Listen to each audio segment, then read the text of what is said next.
A la comarca de les Garrigues, prop d'Arbeca, entre extenses plantacions de cereals i esquitxat per les boniques roselles, hi ha un petit poblat prehistòric anomenat la Fortalesa dels Vilars d'Arbeca, que va estar habitat al llarg de 450 anys des del segle VIII de l'era passada.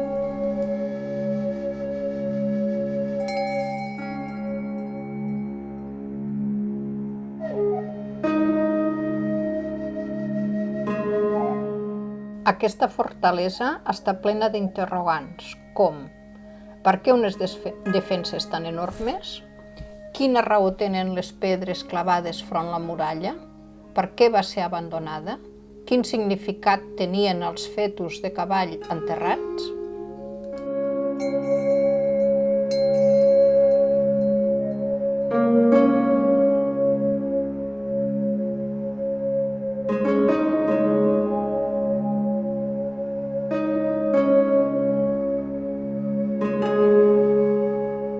Fou construït durant la primera edat de ferro per una tribu dels ilergetes a la Plana, en lloc dels turons, com tenien per costum els ibers per al domini visual. Potser aquesta seria la raó de les seves desmesurades defenses. Al seu subsòl discorria l'aigua del barranc d'Aixaragall i les terres eren molt fèrtils, el que permetia, per una banda, la seva activitat agrícola, bàsicament el cultiu del cereal, ordi, blat i mill, així com alguna lleguminosa, llenties i faves, i el conreu de fruiters, vinya i figuera, i per l'altra l'activitat ramadera, fonamentada en ovelles, cabres, bòvids, porcs i amb un estatus especial els cavalls. També duien a terme cacera de cérvols, conills i llebres.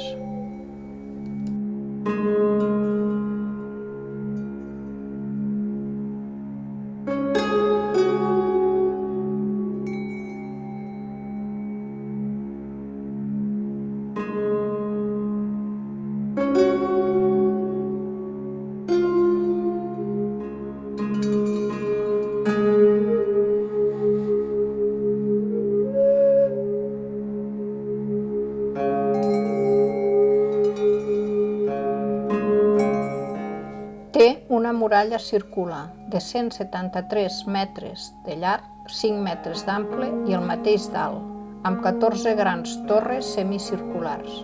Disposa d'un fossat inundable de 13 metres d'amplària i 4 de profunditat.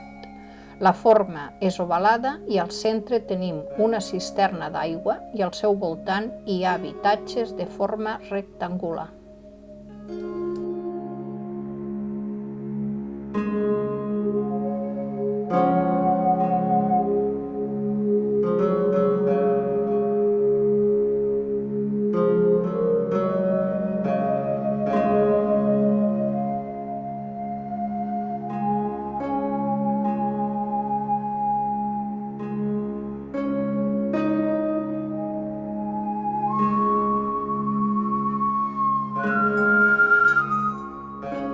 Hi havia dues portes d'accés de dimensió molt reduïda, una a l'est i l'altra a l'oest. Aquesta darrera va ser tapada i se'n creà una de nova al nord, protegida per una torre. Tenia 1 metre d'amplada al llarg d'un passadís de 4 metres de llarg.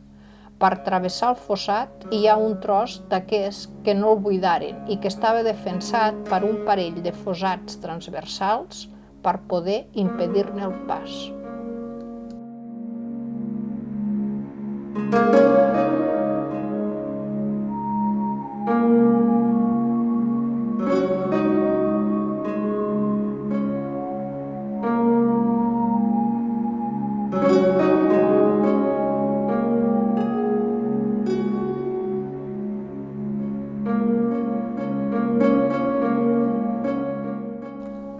El terreny existent entre la muralla i el fossar tenia pedres clavades, l'anomenat camp frisó, per dificultar els moviments de l'atacant que hagués passat al fossat.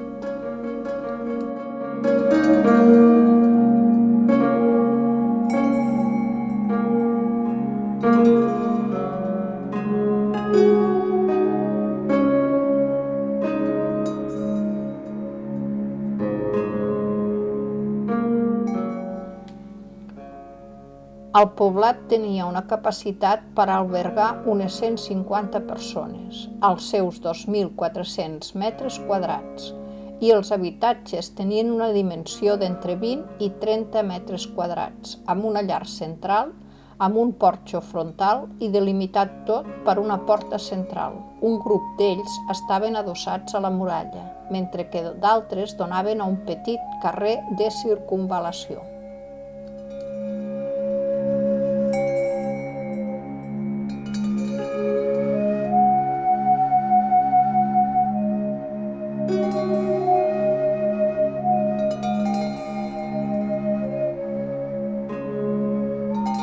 Hi havia una petita plaça, amb 4 o 5 forns d'ús comunitari. A la part nord hi havia un gran espai d'uns 55 metres quadrats, compartimentat en 3 sales, on feien els seus ritus, possiblement en una tauleta feta de tubots. També disposaven, en paral·lel al carrer de circumval·lació, d'espais destinats a magatzems i activitat productiva.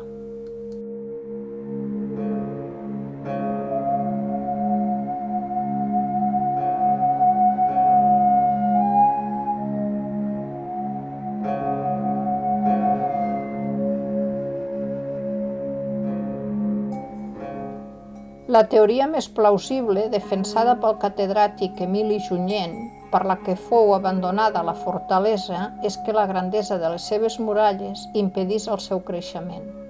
El desenvolupament urbanístic habitual en un poblat ilergit aquí no era possible.